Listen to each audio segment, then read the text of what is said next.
Hi, I'm Charles Abbott, usually called Chuck. Most of my Walnut Street theater experiences have been as a director, but back in 1996, I reprised my role as the MC in Cabaret, a role I'd first done in the first national tour. You can tell from the length of my hair now that I've been social distancing for 6 weeks, and since my story is basically about my hair, it's relevant. The director of our production wanted me to try new things. I wanted to as well, but one of his new things was to make my hair look as painted as my Cupid doll makeup. So my brown locks were dyed jet black, and then gray streaks were put in over my ears in the shape of lightning bolts.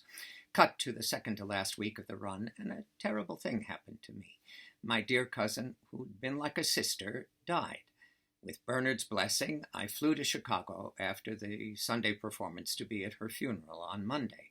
I'm half Italian, and many of my cousin's Italian relatives didn't really know me anyway, so when they saw this East Coast person who looked like a Rolling Stone or Kiss reject, they wondered what the hell I was doing in suburban Catholic church. But I digress.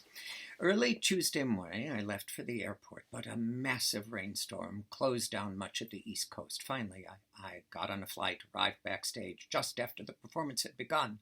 My talented understudy was doing a great job, but wasn't ready to do the kick line at the top of the second act. It's done in drag, including high heels, which he'd never danced in, and a big auburn-haired wig. So Bernard decided that I'd take over after intermission, and I did.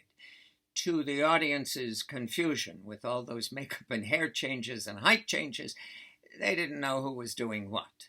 The curtain calls were timed to music, so I asked that we bow together, and then the audience seemed pleased because they'd gotten two performances for the price of one. Ta-da!